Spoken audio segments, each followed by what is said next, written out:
안녕하셨습니까? 오늘은 1부에서는 수업의 최종 목표를 좀 복습을 해보겠습니다. 그다음에 이어서 2부에서는 지난 시간에 이어서 발문에 관한 얘기를 하도록 하겠습니다.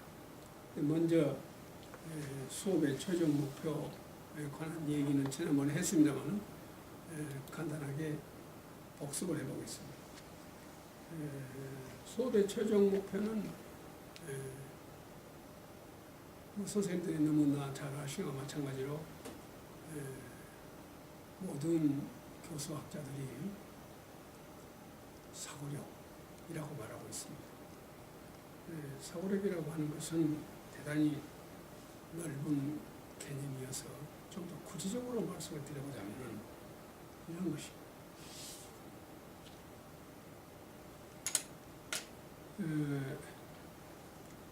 지적 장애가 없는 보통의 모든 어린이들이 사고력을 기를, 그다음에 전이가 높은 지식을 획득하고, 그다음에 탐구력을 길러야 되겠는데, 이 모두를 통틀어서 사고력이라고 한다 하는 얘기 지난번에 말씀드렸습니다. 이것은 요즘에 잘 얘기되고 있는 제4차 산업혁명 시대의 삶의 능력이라고 얘기하고 있습니다. 그야말로 제4차 산업혁명 시대에 한 복발에서 살아야 할 우리 어린이들이 가져야 할 삶의 능력이 무엇인가? 지난번에도 말씀드렸습니다만은 그야말로 제4차 산업혁명 시대라고 하는 것은 우리 어린이들이 살아가야 할 그 시대라고 하는 것은 말 그대로 힘의 논리만이 지배하는 참 정글에 비유되고 있는 그야말로 힘없는 자만이 살아남는 이러한 무한 경쟁 시대라고 말하고 있는 것 같습니다. 이러한 사회에서 넘어지지 아니하고 살아가기 위해서는 어떤 능력이 필요한가? 한마디로 말하면 사고력이 필요하다. 그런데 그것을 좀 더 구체적으로 말하자면 좁은 의미의 사고력, 전이가 높은 지식, 탐구력 이렇게 말씀을 드리는데 그 중에서 전이가 높은 지식에 대한 것은 조금 더 설명을 좀 해보겠습니다. 보통 선생님들이 예전에는 이른바 주입식 교육이라고 그래가지고 선생님이 가르쳐준 지식을 받아 배워서 기억된 지식, 흔히 우리가 그런 지식을 단편적인 지식이라고 그러죠. 근데 이런 지식은 오늘 교수학자들의 말에 의한 것 같으면은 아까 얘기했던 이른바 제4차 산업혁명 시대 때 한복판에서 살아갈 우리 어린이들에게는 그런 지식은 5% 정도밖에 쓰이지 않는다고 그럽니다. 학교에서 배운 지식이 5%밖에 쓰이지 않는다. 저 엄청난 얘기 아니겠습니까? 따라서 오늘 학교는 단편적인 지식을 가르치는 학교가 아니다 이런 말이죠. 어떤 지식을 가르쳐야 되느냐? 그야말로 모든 어린이들이 똑같은 문제의식을 가지고 그 문제를 해결하기 위해서 그들이 가지고 있는 지식, 상식, 정보, 자료, 그야말로 전지와 전능을 다해서 이마로 저마로 골똘히 사고해서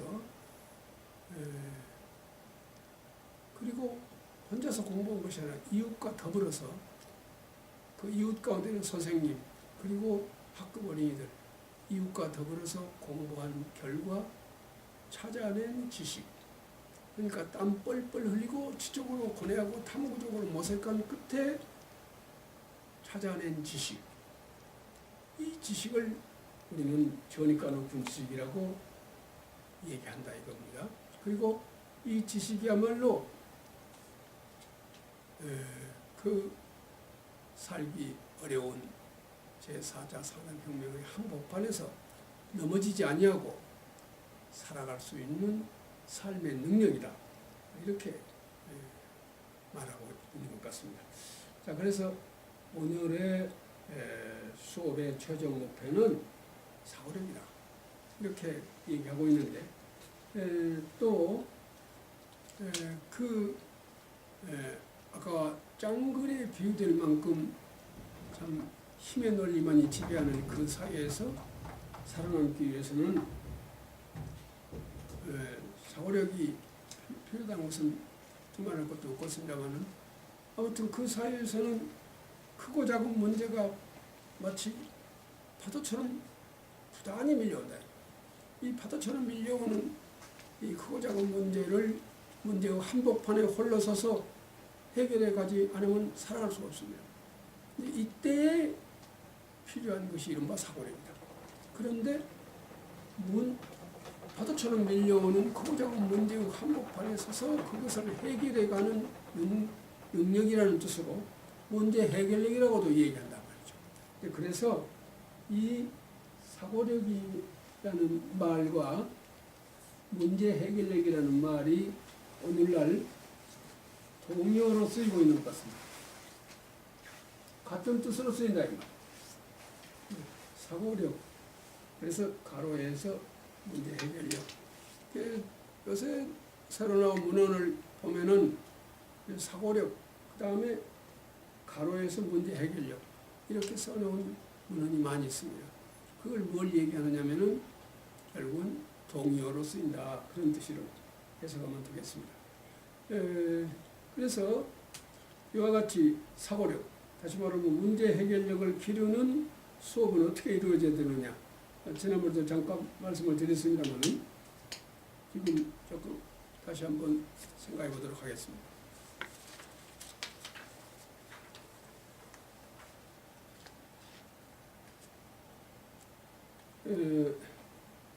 우선 문제와 만나는 것, 그러니까 어린이 전원이 문제의식을 갖는다고 하는 것이 첫째로 중요합니다. 전원이 하나의 여러자도 없이 전원이 똑같은 문제의식을 갖는다. 그 다음에 그 문제의식을 가졌으면 그 문제의식에 대해서 자기 나름의 생각을 마련한다고 하는 거예요. 이때 자기 나름의 생각이라고 하는 것은 아주 강조해서 몇 번이나 말씀드렸습니다만 선생님 이 문제에 대한 답을 선생님 머릿속에 선생님이 가지고 계실 것이다 이 말이죠. 그 답을 알아맞히는 일로 생각해서는 큰일이다. 근데 보통 선생님도 그것을 기대하고 어린이들도 선생님이 일단 문제를 던지면 그 문제에 대한 답을 선생님 머릿속에 있으니까 이 선생님 머릿속에 있는 정답을 알아맞히는 일이 바로 내가 해야 할 일이다 하고 애기들이 되게 잘못 인식을 하고 있는 것 같습니다. 결코 그렇지 아니하고 말 그대로 자기 나름의 생각을 마련한다고 하는 거. 그러니까 30명 어린이가 있으면 30명 어린이가 다 저마다 다른 생각을 할 수도 있겠죠. 결코 선생님 머릿속에 있는 정답 알아맞히기가 아니란 말이에요. 각자가 이 인식한 문제에 대해서 그야말로 자기가 가지고 있는 전지와 전능을 다해서 이모로 저모로 골똘히 생각해서 얻은 자기 나름의 잠정적 해답, 이것이라 된다. 그것을 갖는다.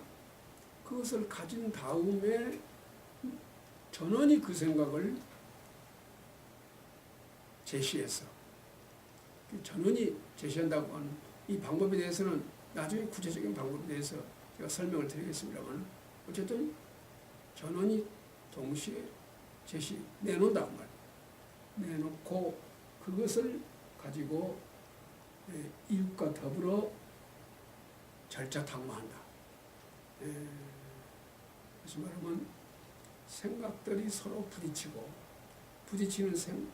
생각이 부딪히는 과정 속에서 또 다듬어지고 향상적으로 변형되어가는 그런 과정이 이루어질 것입니다. 이렇게 해서 이웃과 더불어서 그야말로 그 문제를 해결하기 위해서 땀 뻘뻘 흘리고 지적으로 고뇌하며 탐구적으로 모색해서 마침내 문제가 해결된다.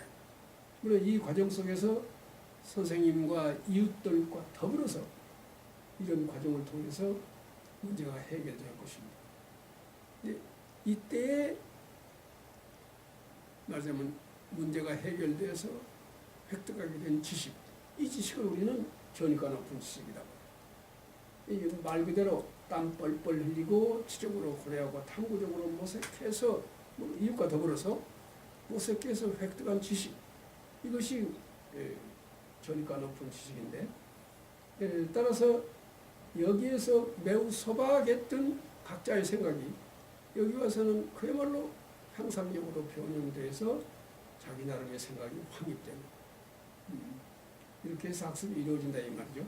이런 과정 속에서 어린이들은 사고하고 판단하고 표현하고 정보를 활용하고 탐구 활동을 하는 과정 속에서 사고함으로써 사고력 길러지고, 이게 판단함으로써 판단력 길러지고, 표현함으로써 표현력, 정보 활용하면서 정보력, 정보 활용, 탐구력, 이렇게 길러진다 이 말이죠. 이런 능력들, 이런 과정을 통해서 사고력, 판단력, 표현력, 정보 활용력, 탐구력, 이러한, 다시 말하면 사고력이 길러진다. 다시 말하면 그들이 그 어려운 세상을 살아갈 때 부딪히는 크고 작은 문제를 해결하는 힘이 된다. 그런 의미에서 문제 해결력이라고 저는 아까 말씀드렸습니다. 이와 같이 제4차 산업혁명 시대가 요구하는 삶의 능력을 기르는 수업은 이런 과정을 통해서 이루어져야 되지 않을까 하고 생각하고 지난번에 그것을 말씀드린 바가 있습니다.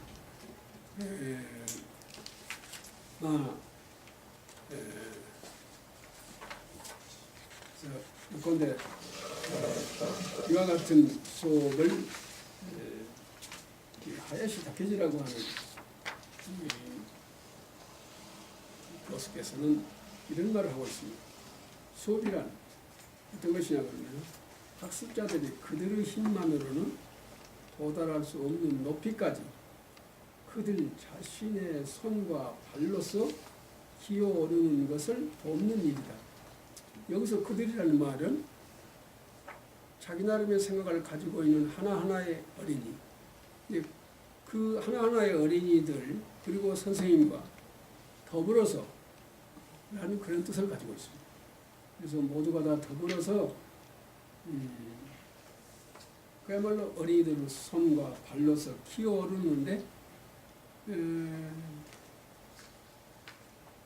그들의 힘만으로서는 어찌할 수 없을 때에 선생님이 발을 받쳐주고 그래서 올라갈 수 있도록 도와주고, 좀 더 구체적으로 말하면 문제를 해결하는 데 있어서 어린이들이 더 이상 못 나가고 있을 때는 그 문제를 해결하는 데 필요한 최소한도의 지식이나 정보나 자료를 줌으로써 그것을 활용해서 문제를 어린이들이 해결할 수 있도록 그런 것을 그렇게 도움으로써 어린이들 스스로가 기어올 수 있도록 돕는 일이 바로 수업이다.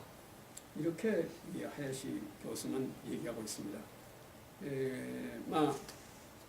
지금까지는 제2차 산업혁명 시대를 살아가기 위해서 삶의 능력의 사고력이다. 바꾸고 말하면 문제 해결력이라고 하는 데 대한 지난 시간에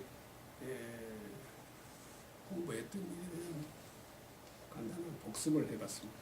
그러면은 제2부에 들어가서 오늘은 지난 시간에 이어서 중심 발문을 만드는 절차에 대해서 말씀을 드리도록 하겠습니다.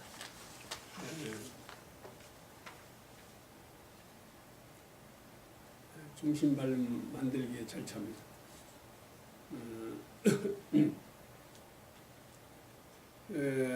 우선 중심 발문이란 뭐냐 하는 것부터 좀 개념 정리를 해보겠습니다. 발문은 선생님들이 이미 아시는 바와 같이 중심 발문과 보조 발문 두 개로 나누어서 생각할 수가 있습니다. 우선 중심 발문이란 어떤 것인가 생각해 보겠습니다. 중심 발문이란 또 수업이 어떻게 이루어집니까? 두 개나 세 개, 많을 경우에는 네 개의 분절이 있죠.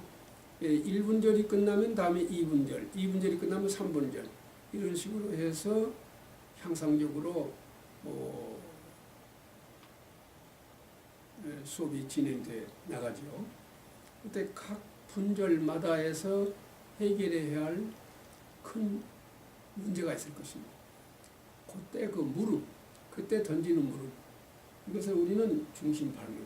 그러니까 어린이 전원이 그 수업의 전 과정을 통해서, 그러니까 어떤 경우에 있어서는 문제가 하나일 수도 있습니다. 그럴 경우에는 그 문제 하나를 수업의 전 과정을 통해서 해결해 나가야 할 과제다. 이렇게 해서 중심 발문을 그렇게 정의하고 있습니다. 다시 말씀드리면 중심 발문이라는 것은 전원이 또 각 분절마다 해결해야 할 문제가 있습니다. 그것을 해결해야 할 과제, 그것을 중심 발문이에요. 경우에 따라서는 지금 여기서 수업의 전 과정에 하는 것은 어린이들이 해결해야 할 문제가 큰 문제가 하나일 경우를 얘기합니다만 반드시 하나만 있는 것이 아니라 경우에 따라서는 둘도 있고 셋도 있고 그러겠습니다. 그렇게 생각해 주시면 좋겠습니다. 그런데 이 해결해야 할 과제라고 하는 것은 범위가 넓습니다. 다시 말하면 상당히 난도가 높습니다. 그래서 뭐가 필요하냐면은 보조 발문이 필요하다. 자, 보조 발문이라고 하는 것은 뭐냐면은 중심 발문 후 해결 사고를 말 그대로 보조하는 발문입니다. 그러니까 지금 이 중심 발문입니다. 난도가 높습니다. 그냥 단발에 이것을 해결할 수가 없습니다. 그러므로 이른바 보조 발문 1, 보조 발문 2, 보조 발문 3 이런 식으로 올라간다 그런 말입니다. 물론 이제 보조 발문의 수는 둘일 수도 있고 셋일 수도 있고 넷일 수도 있고 문제에 따라서 이 중심 발문에 따라서 다르겠습니다만 아무튼 이 보조 발문은 비유해서 말하면은 등산가들이 정상까지 올라갈 때에 가령 에베레스트산을 정복하고자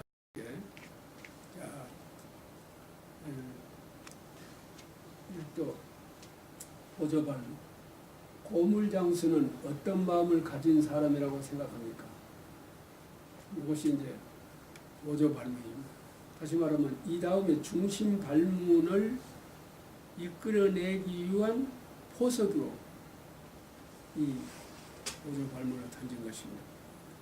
고물장수는 어떤 마음을 가진 사람이라고 생각합니까? 이렇게 물으면은 이 글을 읽은 어린이들은요, 제가 수업한 바에 의하면은 나는 이 수업을 여러 곳에서 해봤습니다만은 거의 똑같이 어린이들은 이와 같은 생각과 행위를 한 사람을 정직한 사람이라고 한다. 다 그렇게 얘기합니다. 어린이들이. 근데 이것이 4학년뿐만 아니라 3학년에 가서 물어봐도 이 고물장수는 일단 정직하다.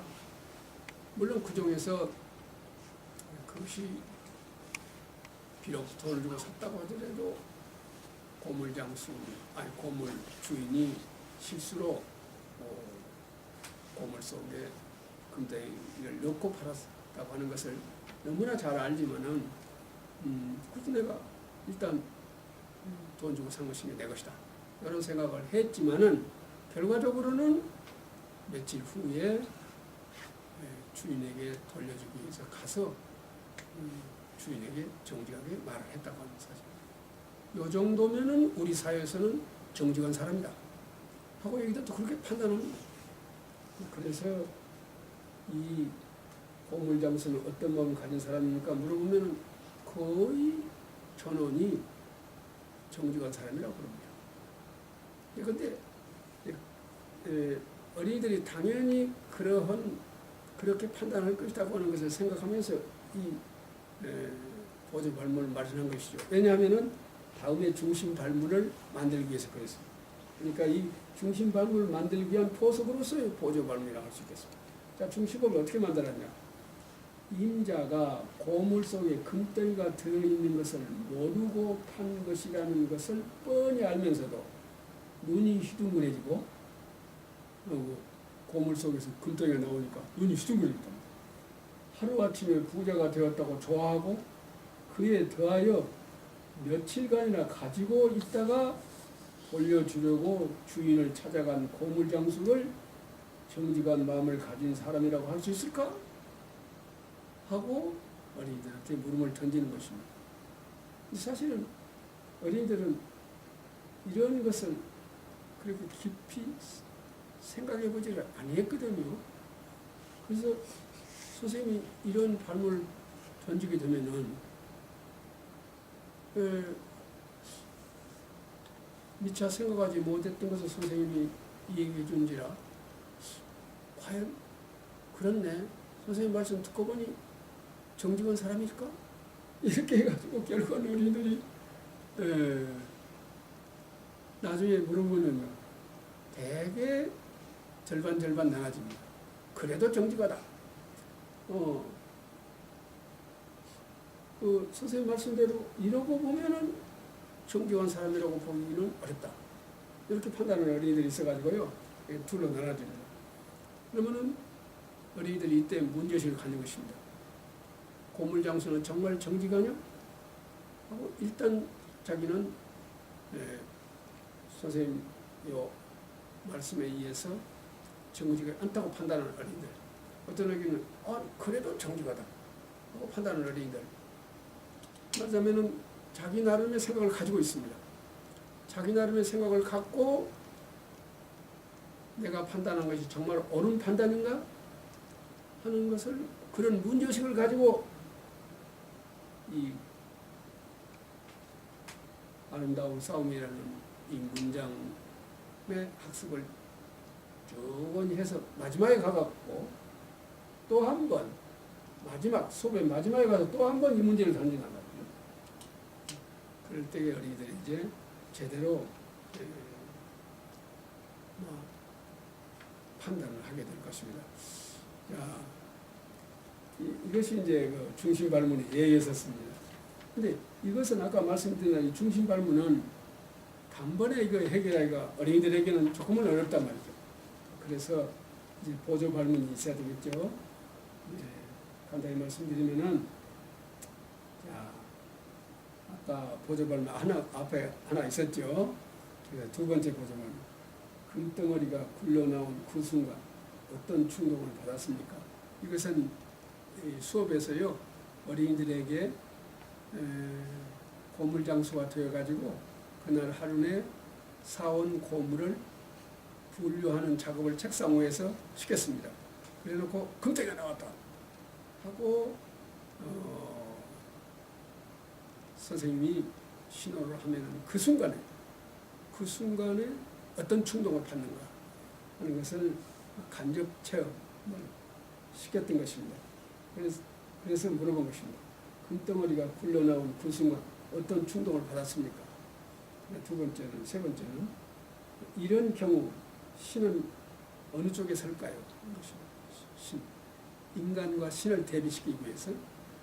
그 다음에 이와 같이 고물장수도 보통 사람이면 누구나 가지고 있는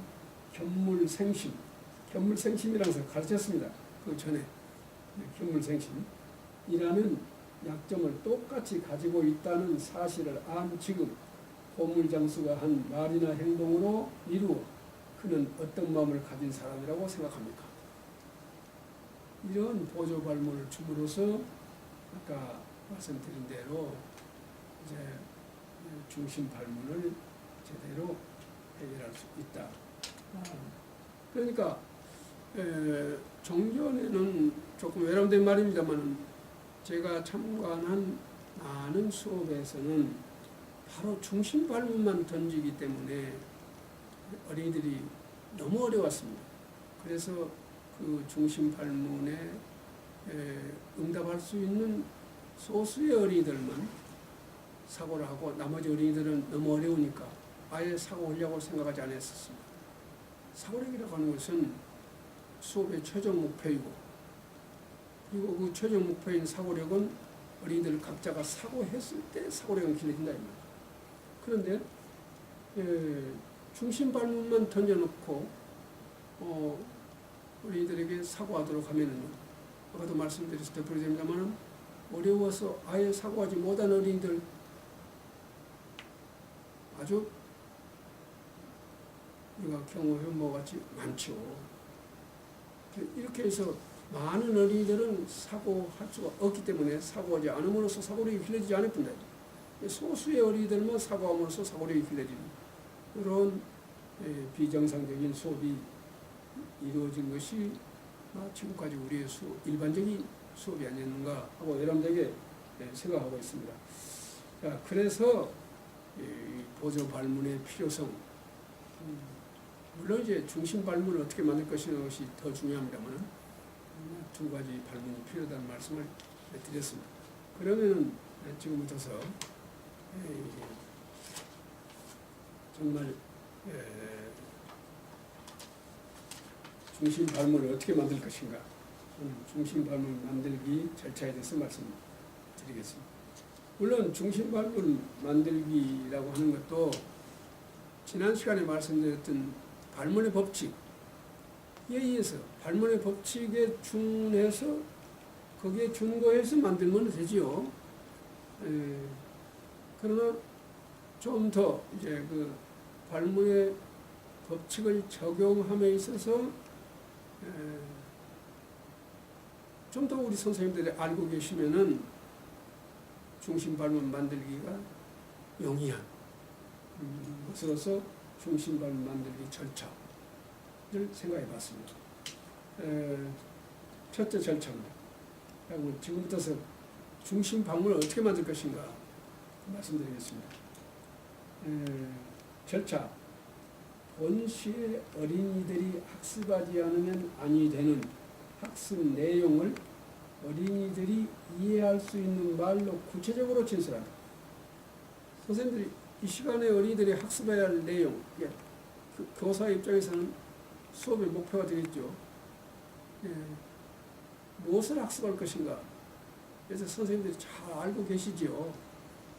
그것을 그 학습 내용을 어린이들이 이해할 수 있는 말로 구체적으로 진술을 한다는 것입니다.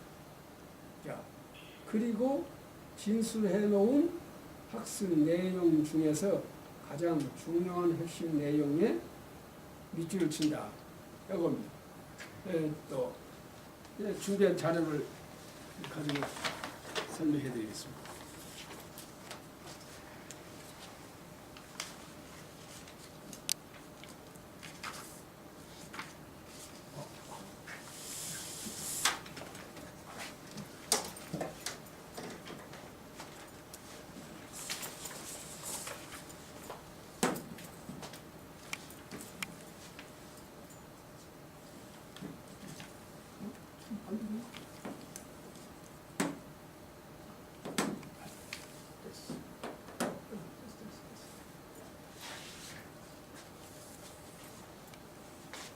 절차 1입니다.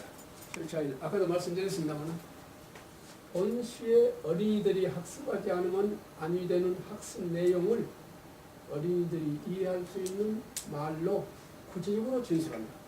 그리고 진술해 놓은 학습 내용 중에서 가장 중요한, 말하자면 핵심 학습 내용이죠. 가장 중요한 학습 내용에 밑줄을 친다. 예를 들어 보겠습니다.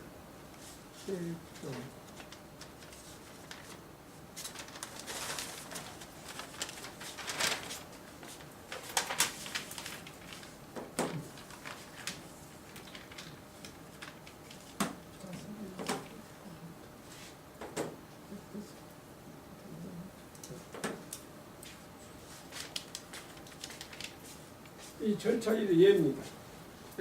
또 부산항 사역과에서 그 부산항을 교재로 하는 경우를 가지고 설명해 보았습니다. 그러니까 좋은 항구가 갖춰야 하는 조건의 하나는 안전이다. 그러니까 지금 여기서 말이요 학습 내용입니다. 어린이들이 학습하지 않으면 아니 되는 학습 내용을 어린이들이 이해할 수 있는 말로 구체적으로 진술한다. 지금 항구가 가지고 있는 조건, 그것은 이제 부산항을 가지고 부산항을 교재로 해서 학습을 하게 되어 있죠. 그 경우를 예를 들어보겠습니다. 자, 지금 이것은 어린이들이 이해할 수 있는 말로 이 시간에 어린이들이 학습할 내용을 일단 적어봤습니다. 다시 말씀드리면 이게 중요하기 때문에 다시 말씀드리면은 학습이 끝난 다음에 어린이들이 뭘 발견해야 되냐 그 말입니다. 근데 이걸 발견해야 된다 그런 말이에요. 예, 좋은 항구가 갖춰야 하는 조건의 하나는 안전이다.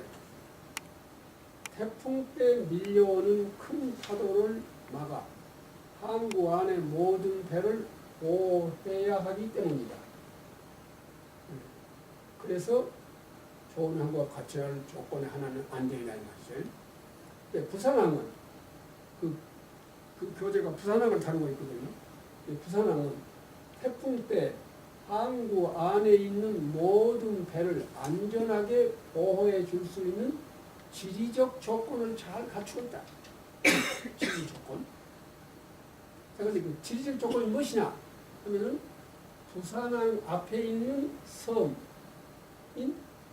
영도가 그것으로, 영도가 그것이란 뭐입니까? 모든 배를 안전하게 보호해 줄 수 있는 지리적 조건이다. 지리적 조건을 갖췄다. 아무리 큰 파도가 밀려오더라도 막아주는, 그래서 안전한 항구이다.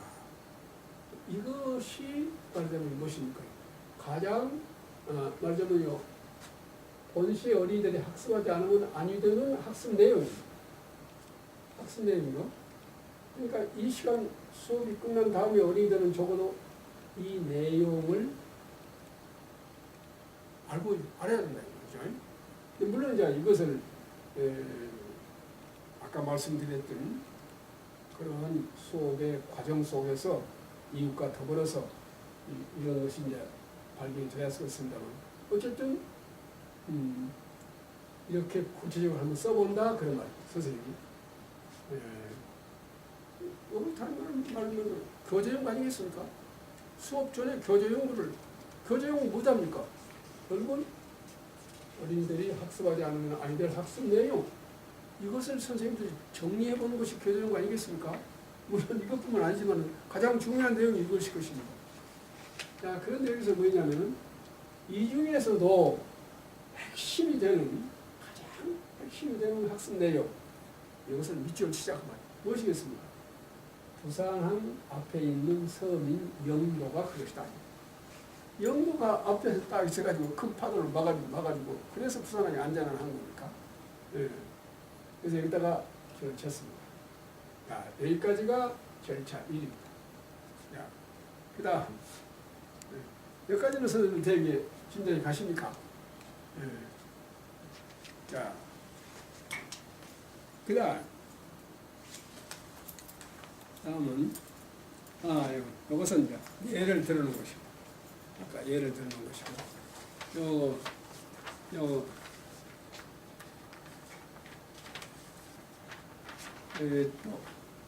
그 다음에 이제 요건 예를 들어놓은 것이고,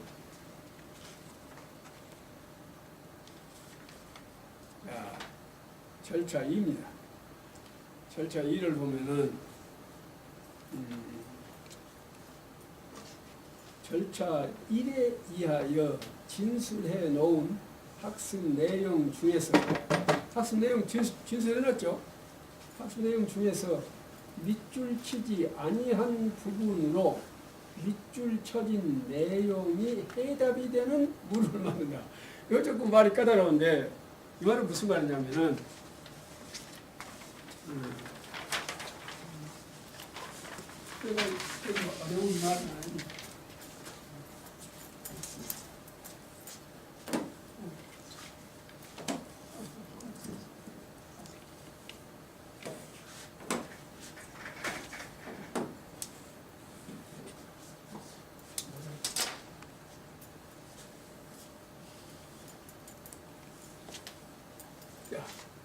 절차 1에 의해서 절차 1.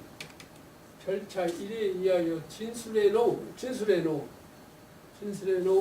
학습 내용 중에서 절차 1에 의해서 지금 진술해 놓았습니다.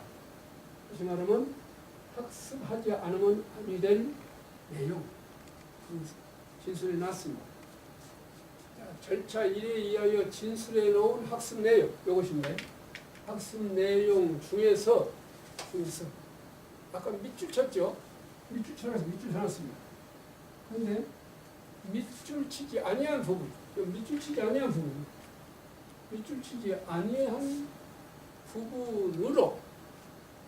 밑줄 치지 아니한 부분으로 밑줄 쳐진 내용이 해답이 되는 물음을 만든다. 이것으로 문제를 만든다 그 말입니다. 근데 그 문제의 답이 이것이 되게, 그러니까 부산 앞에 있는 서민 영도가 답이 되게 이걸 가지고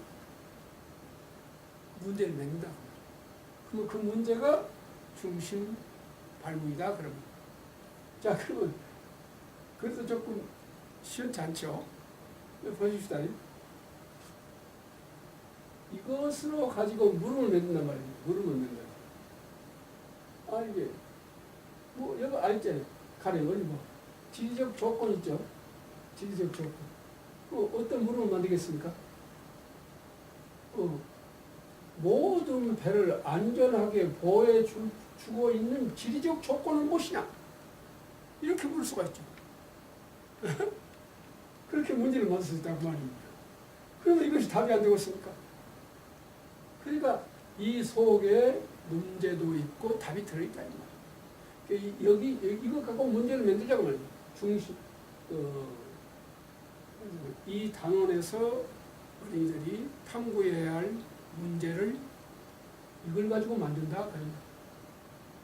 물론 선생님들도 이렇게 절차니 뭐니 하고 해놓으니까 지금 좀 복잡한 것 같지만 선생님도 실은 이런 거 다 모르더라도 그렇게 하셨을 거예요.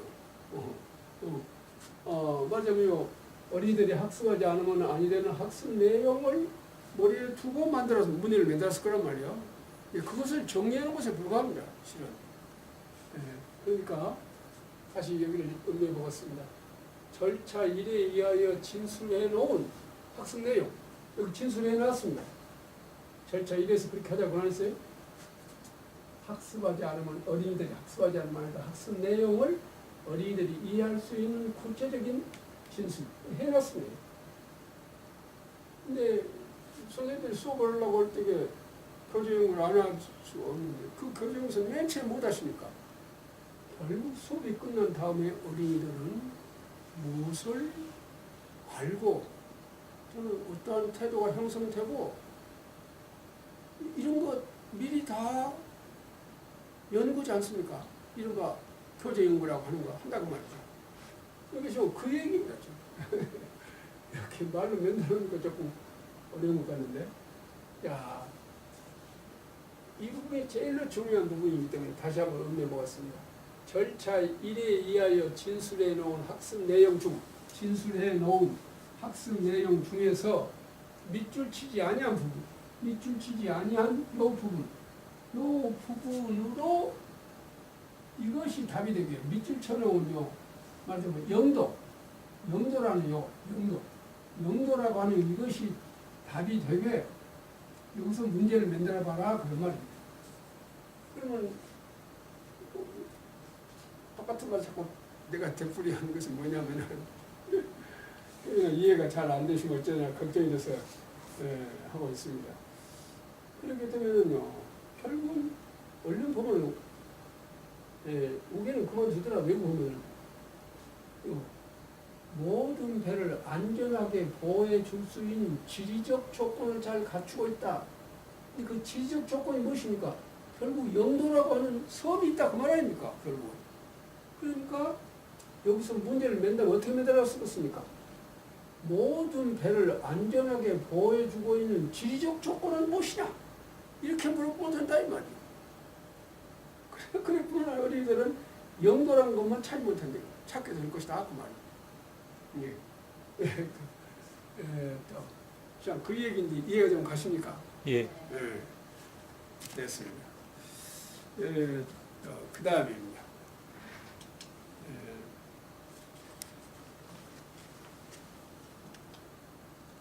자, 이렇게 해서 이제 절차 2의 예를 여기다 적어봤습니다. 항구가 갖춰야 하는 중요한 조건의 하나는 태풍 때 밀려오는 큰 파도를 막아 항구 안의 모든 배를 보호하는 일이다. 부산항은 이 조건, 곧 지리적 조건, 땅 모양 생김새를 잘 갖추고 있다. 부산항이 잘 갖추고 있는 지리적 조건이란 무엇일까? 사회과 부도 16쪽의 부산광역시 지도를 보고 생각해 보자 하고 이렇게 중심 내용을 중심 발문을 만들었다 그 말입니다. 중심 발문이 만들어졌다 이 말이에요. 지금 말하면 무슨 말이냐면 여기 보면요 사회과 부도 16쪽 부산광역시 지도가 그걸 공부하기 위해서 이렇게 마련되어 있습니다. 사회과 부도 16쪽에 보면은 이렇게 부산항이 이거 부산항이죠. 부산항 부산광역시 지도가 있습니다.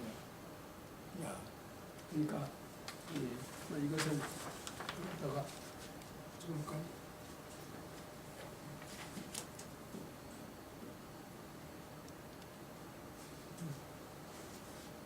같은 지도입니다.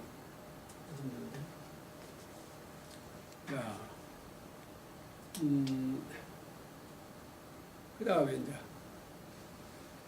지금 여기까지만 알면 그 다음은 아주 어려움이 하나도 없습니다만 내가 걱정되는 것은 이것을 만들어야 돼. 첫째 선생님들 이것이 무엇이겠습니까? 내가 이 시간 교재죠. 교재 교과서에 있는 교재를 잘 읽어보면은 이 시간 수업이 끝난 다음에 어린이들이 알아야 할 내용이 무엇이냐? 쉽게 말하면 어린이들한테 형성되어야 할 지식이 무엇이냐 하는 것, 태도가 무엇이고 뭐 기술이 무엇이냐 하는 거 있잖아요.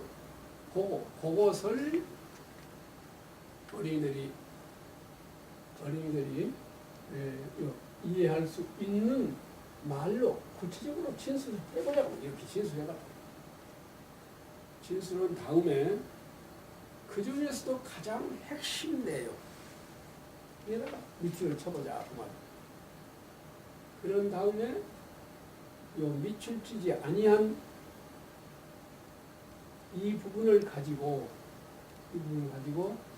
이 밑줄 친 이것이 답이 되는 해답이 되는 문제를 만들자 그 말. 그것이 중심 발문이다. 그런데 여기 보면은요, 바로요, 지리적 조건을 잘 갖추고 있다 그러지 않았어요? 그것이 바로 영도다고 이렇게 되어 있죠.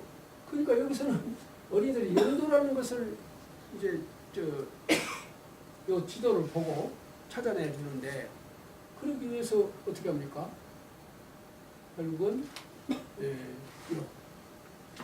지리적 조건이라고 했으니까 지리적 조건이 무엇이냐 이것을 물으면 된다고 말입니다.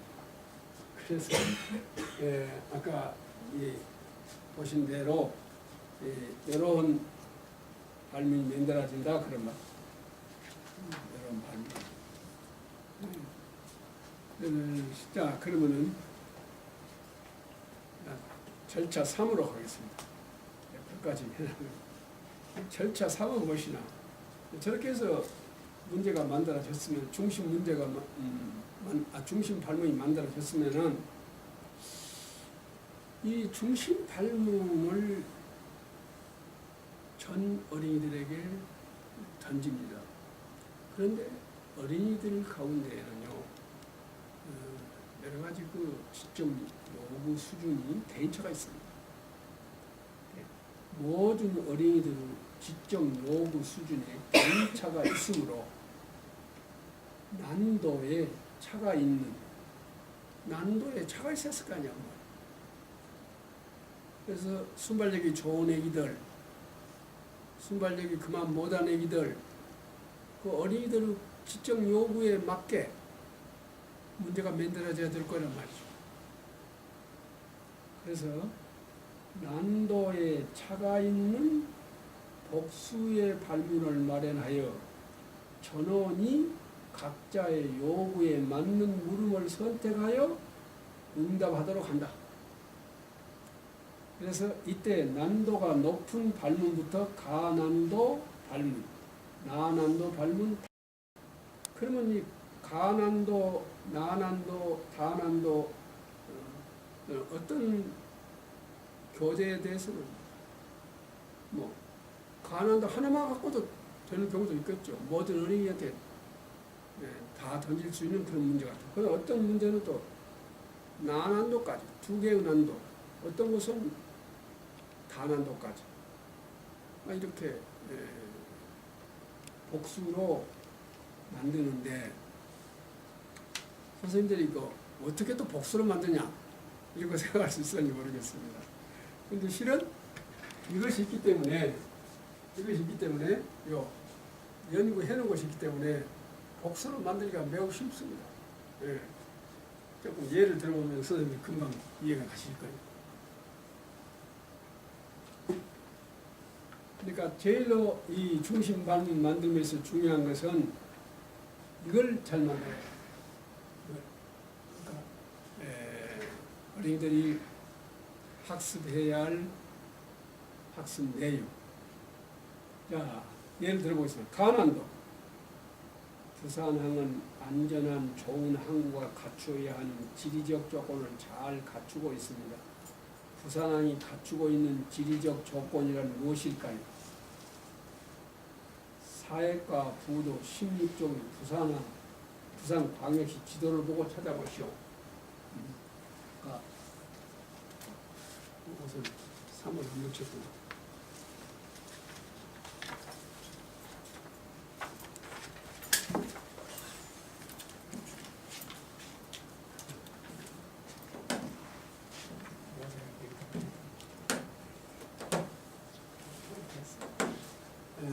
절차 3. 다시 한번 절차 3 읽어보겠습니다. 모든 어린이들은 지적 요구 수준의 개인차가 있으므로 난도에 차가 있는 복수의 발문을 마련하여 전원이 각자의 요구에 맞는 물음을 선택하여 응답, 다시 말하면 사고하도록 한다. 그렇게 해서 지적 장애가 없는 보통의 어린이는 누구든지 다 자기 나름으로 사고해서 사고를 기를 수 있게 보장하자, 그런 거예요. 제일로 그 수준이 높은 그것만 가지고서는 결국은 순발력이 좋은 애기들만 사고하고 나머지 애기들은 사고하지 않는 경우가 되어버릴 것입니다. 자, 그래서 가난도 보십시다. 부산항은 안전한 좋은 항구가 갖추어야 하는 지리적 조건을 잘 갖추고 있습니다. 부산항이 갖추고 있는 지리적 조건이란 무엇일까요? 사회과부도 16쪽 부산광역시 지도를 보고 찾아보시오. 여기 그것을 보고 찾아보자, 그런 말. 아까 제시했죠. 지도를 보고 찾도록 하면 되겠습니다. 근데 참 여기서 가나 다를 어떻게 선택하느냐 이것인데, 처음에는 이 가난도만 보여줍니다. 가난도만 제시를 합니다. 그러면 어린이들이 자기의 요구 수준에 맞은 어린이들은 지금 당장 되는 것은 아니지만 그렇다고 해서 내가 해결 못할 것도 없겠다. 이렇게 생각하는 어린이들은 여기에 도전한단 말이에요. 그런데 아이고 도저히 안 되겠는데 하고 판단하는 어린이들은요, 선생님이 나오라고 그러면 야 그래, 야, 가난도가 너무 어려운 사람은 난난도를 가르쳐줄 것인가 나오느라 이렇게 훈련시켜야 됩니다. 나옵니다. 나오면은 나온 애기들한테 난난도를 보여줍니다. 아까 가난도 선택한 애기들한테 들리지 않도록 앞으로 나오면 그 애기들한테만 말로 하든지 글로 주든지 쪽지를 주든지 방법이 여러 가지 있겠습니다만, 야 어떻게 주느냐면, 부산항은 태풍 때 밀려오는 큰 파도를 막을 수 있는 지리적 조건을 잘 갖추고 있습니다. 부산항이 갖추고 있는 지리적 조건이란 무엇일까요? 사회과부도 16쪽에 부산광역시 지도를 보고 상당히 가르쳐주고 있는 것입니다.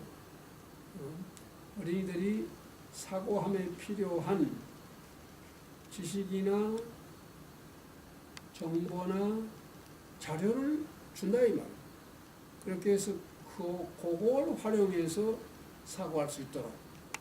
자, 이것이 이제 난난도 발문인데, 이걸 본 어린이들이 말입니다. 이제 나 할 수 있겠다. 이런 어린이들 들어가서 자기 자리에 가서 이 문제를 생각하면 되겠죠.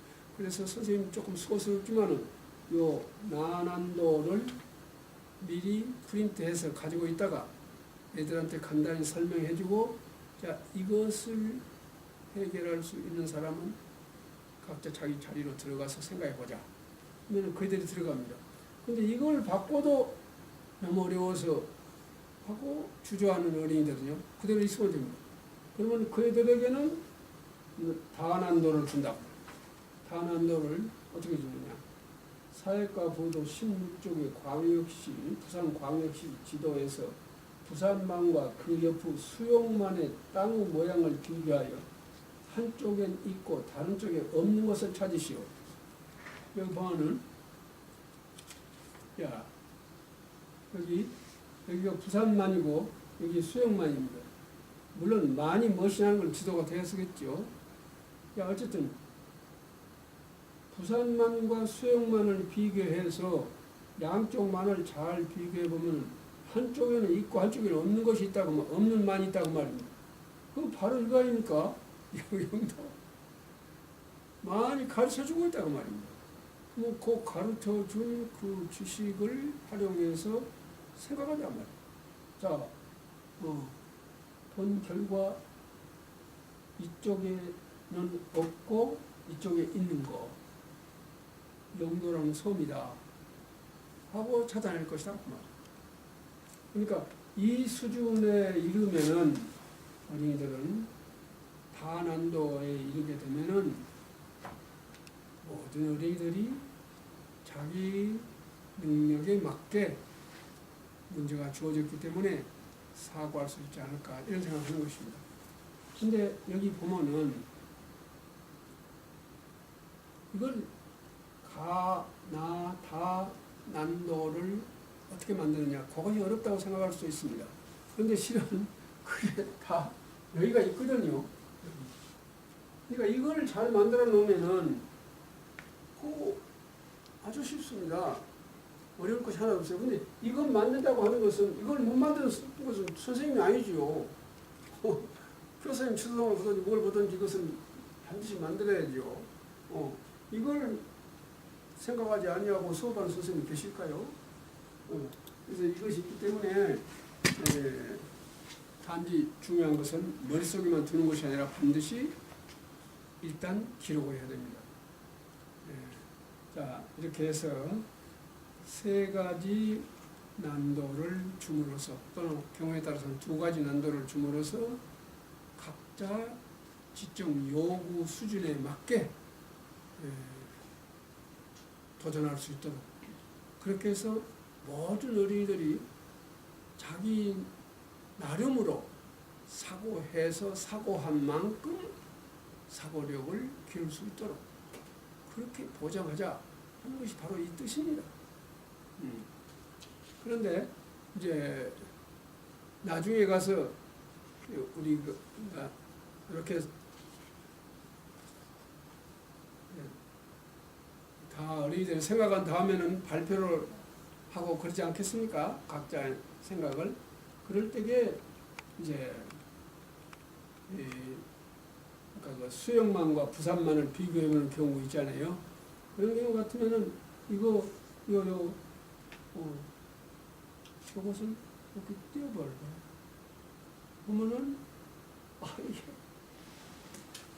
여기에는 왜 항구가 없을까요? 여기는 왜 큰 항구가 생겼을까요? 그러면은 그게 있기 때문이다 그런 말이죠. 그것이 있기 때문에 그것이 가능하다 그런 말.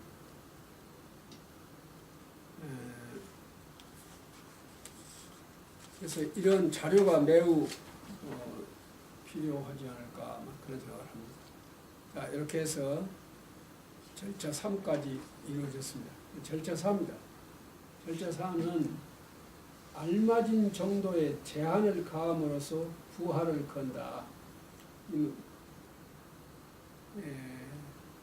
이 부하를 건다고 그러니까 너무나 어려운 것을 얘기하는 사항입니다. 작업 시간을 제한한다. 자, 지금 이 작업을 하는데 30초 내에 해라 한다든지 1분 내에 하라 한다든지 이렇게 시간을 제한해 준다 그 말이에요. 그러면 시간을 제한을 해주면은 뇌과학자들이 얘기한 바에 의하면은 제한된 시간 내에 문제를 해결하기 위해서 뇌가 일을 더 열심히 잘한답니다. 그 다음에 응답 시에 글자 수를 제한한다. 자, 생각하기는 실컷 생각한데 그 실컷 생각한 것을 열자로 요약해서 쓴다 하는 거예요. 요약한다고 하는 것은 상당히 사고를 요하는 일이 아니겠습니까? 이렇게 해서 약간의 부하를 걸어주자. 그럼으로써 뇌가 일을 잘할 수 있도록 하자 하는 것입니다.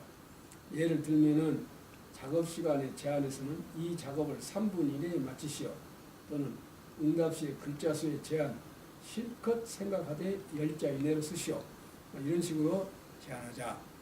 그 다음에 5번째 절차입니다. 진짜 5번째는 중심 발문이 갖추어야 할 몇 가지 조건을 얘기해놨습니다. 발문은 다음과 같은 5가지 내용으로 갖추어 진술됨이 바람직하다. 첫째입니다. 문제 해결을 돕기 위하여 가르쳐 주거나 암시하는 필요 최소한의 지식, 정보, 자료가 들어있어야 쓴다. 아까 예에서 우리는 봤습니다. 어린이들이 이 문제를 해결하며 필요한 지식이나 정보나 자료, 이런 거. 자료랑 아까 16쪽에 있는 부산광역시 지도, 이게 아주 훌륭한 자료 아니겠습니까? 그래서 그걸 가지고 사고하도록 했습니다. 그 다음에는 사고하는 방법을 어린이들한테 반드시 가르쳐 주자고만. 지금까지는 사고하는 방법을 가르쳐 주지 아니한 것이 일반적이 있었습니다. 자, 여기서 사고하는 방법에 대해서는 여기까지 얘기 마친 다음에 설명을 해야 되겠습니다. 난도에 차가 있는 복수의 발문. 이거 해야 된다. 그래야 지적 장애가 없는 보통의 모든 어린이들이 다 자기의 수준에 맞는 사고 활동을 할 수가 있다. 그래서 각자가 사고한 만큼 사고를 기를 수 있다. 그 다음에 묻는 말이, 물론 말할 것도 없고 묻는 말이 있었습니다. 그 다음에 작업시간 및 진술시의 글자 수에 제한이 있어야 합니다. 이 5가지 조건을 갖추어야 이것이 제대로 된 중심 발문이다.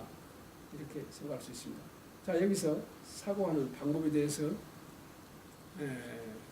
설명을 좀 드리겠습니다. 사고하는 방법. 지금까지 우리는 의식적으로 어린이들한테 사고하는 방법을 가르쳐 주고 이 방법으로 사고해라 한 적이 나는 내가 참관한 수업에서 본 적이 없습니다. 그냥 문제만 던져줬단 말이죠. 사고하는 방법은 각자가 알아서 하도록. 근데 실은 그러하기 때문에 사고하는 방법을 생각하지 못한 어린이들은 아예 사고를 안 해버렸었습니다. 그래서 발문 속에 사고하는 방법이 들어있어야 한다. 예를 들어보겠습니다. 사고하는 방법. 자, 이거는 오늘 저의 경우입니다. 제가 본 어느 문헌 속에 있었던 것은 아닙니다. 내가 오랜 동안 그렇죠. 인간은 어떤 방법으로 사고하느냐 하는 관점으로 모아본 것입니다. 그 모아본 것이 조금 보여드릴게요.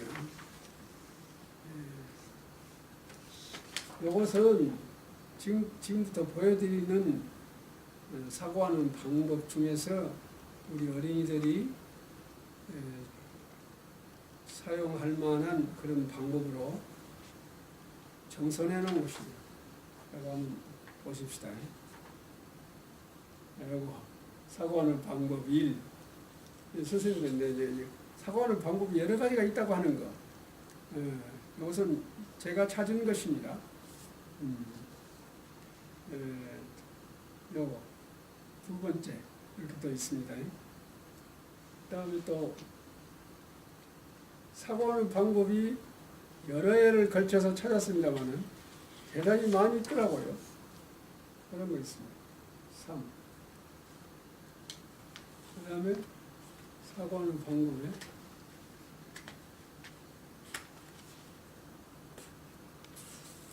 또 이렇게 해서 많은 방법을 찾았습니다.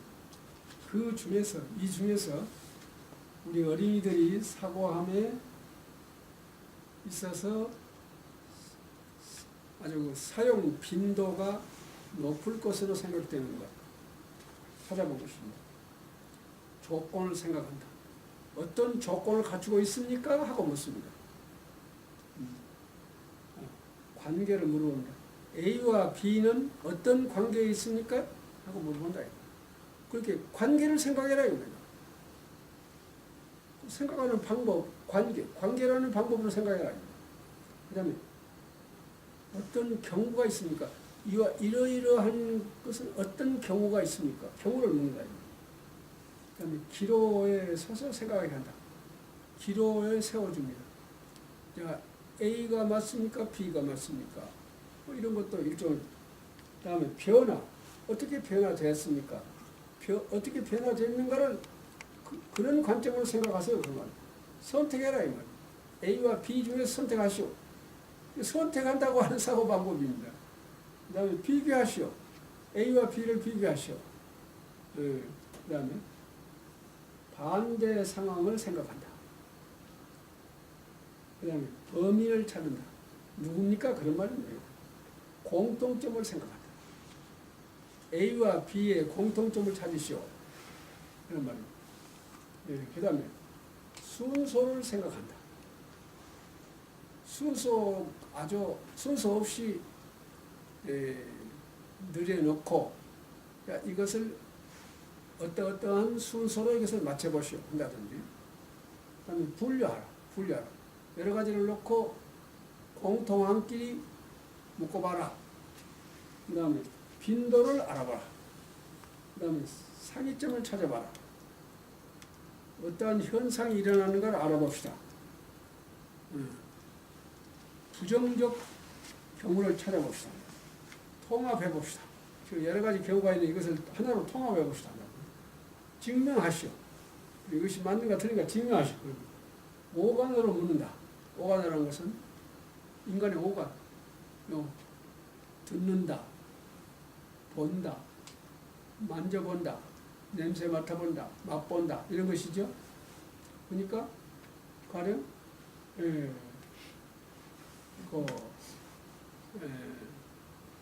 아주 일본의 그 사회과의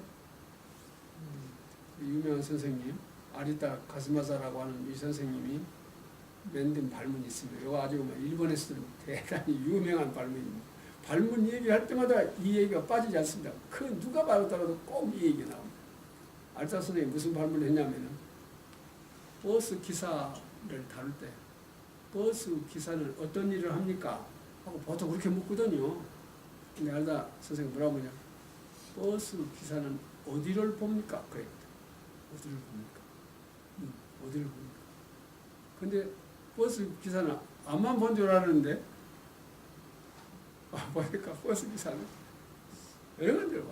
예를 들자면 요금을 제대로 넣은가 그것도 보고, 그 다음에 할머니가 탔는데 앉았는가 그것도 보고, 백미러를 통해서 그거 보고 말이에요.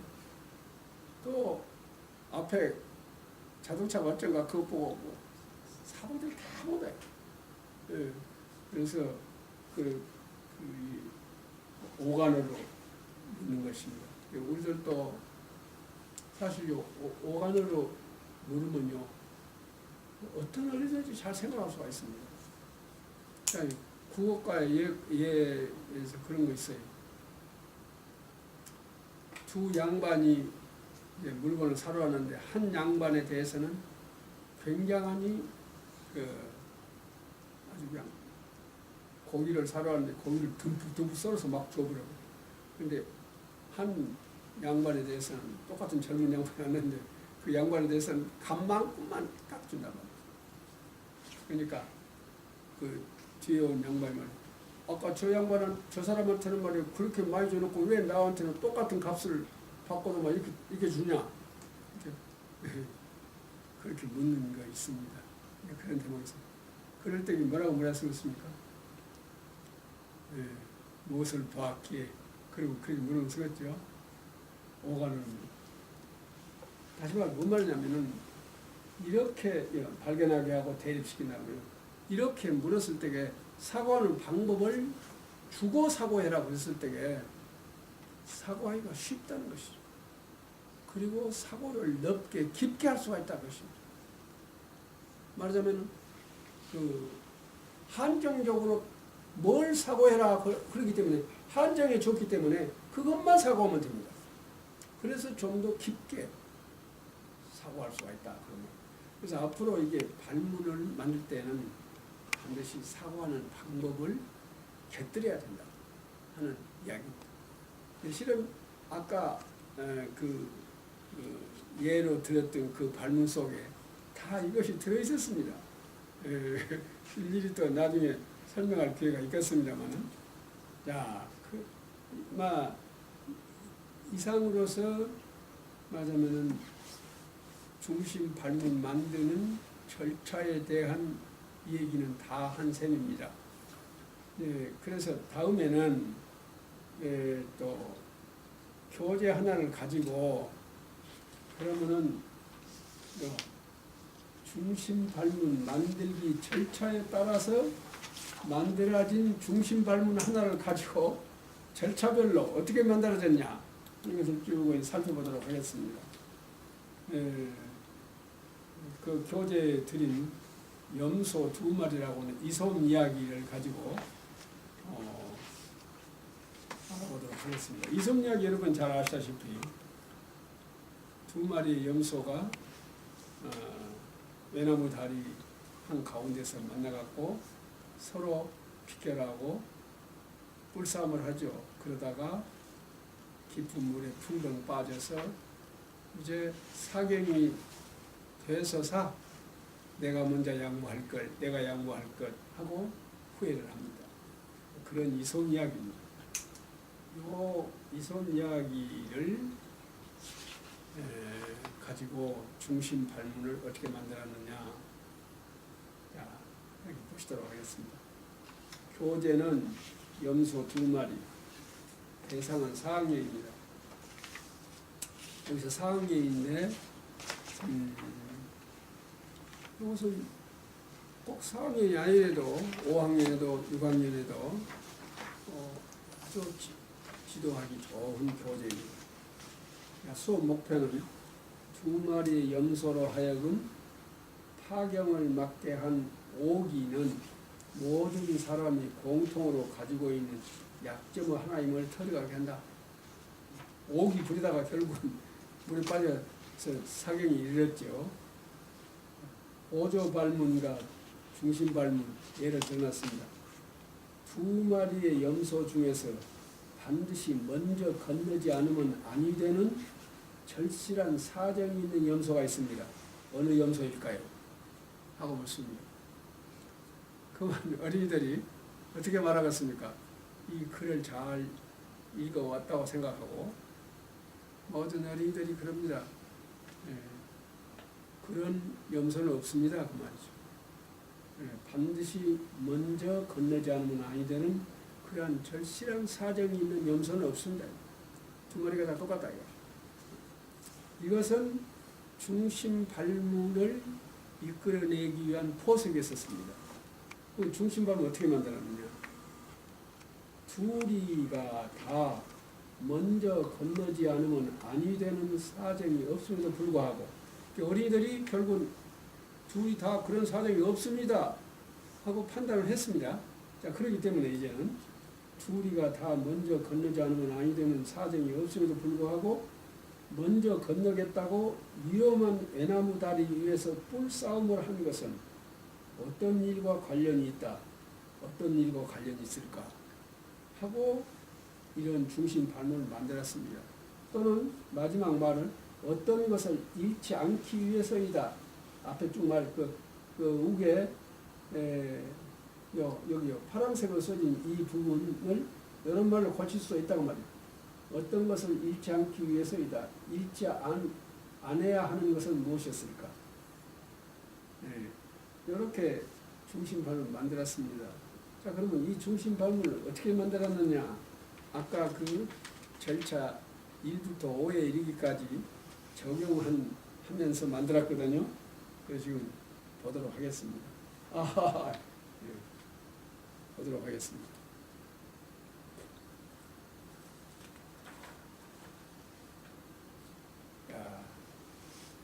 중심 발문이 만들어진 과정 절차 1에 의하여 반드시 내가 먼저 건너야 하는 필요는 없지만 일단 절차 1이 무엇이죠?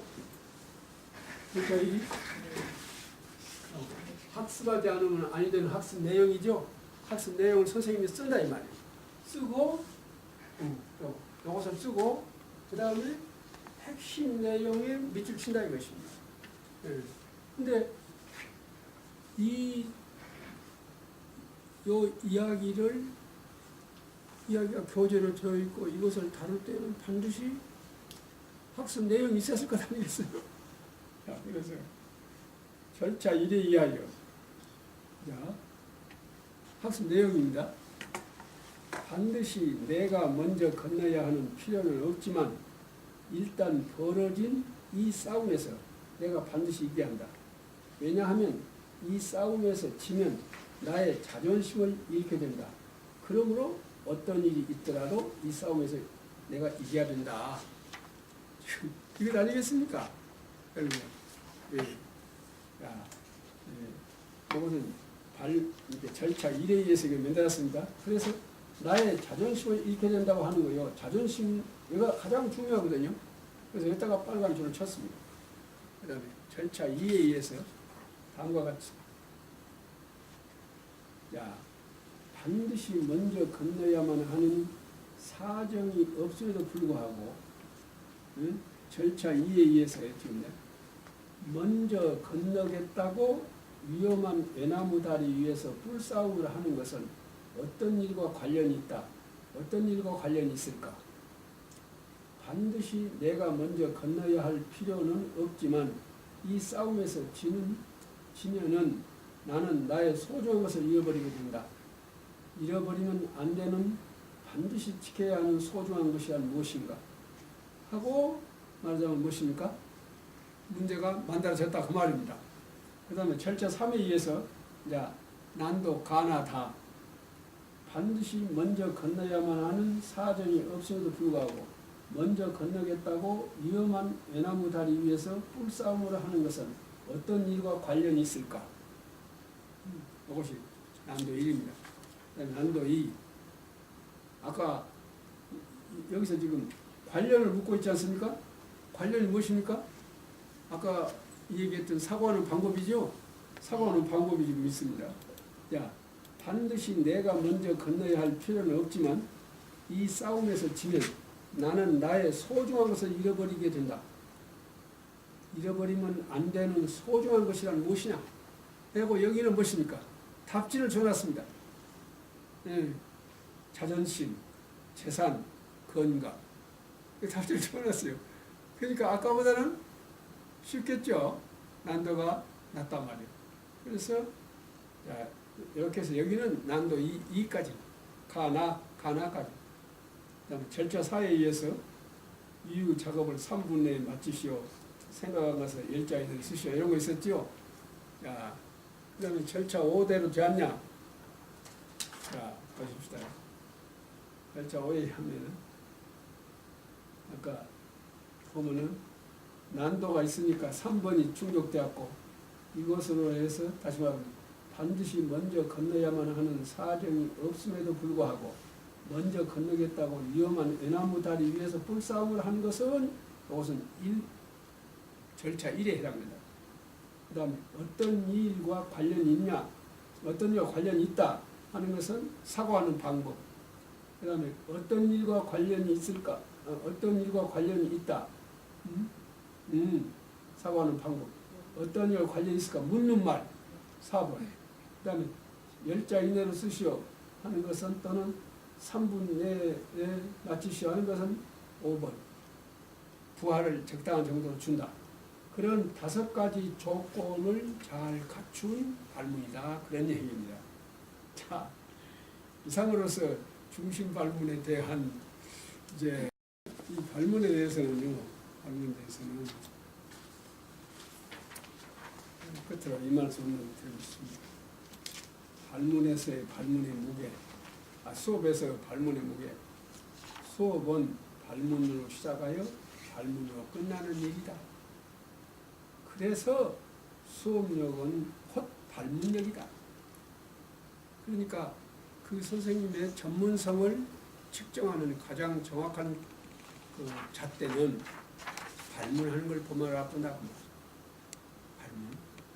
오늘 말씀드린 것은 중심 발문을 말씀드렸습니다. 가령 중심 발문 하나 갖고 수업을 할 경우 같으면 처음부터 끝날 때까지 어린이들이 그 문제를 머리에 두고 그 문제를 해결하기 위해서 학습을 여건히 해간다 이런 말입니다. 그래서 오늘은 중심 발문에 대한 얘기만 했습니다만 다음에는 보조 발문 어떻게 만들 것인가 하는 것에 대해서 말씀드리겠습니다. 이제 보조 발문 만드는 방법을 이제 공부하시게 되면은 발문 만드는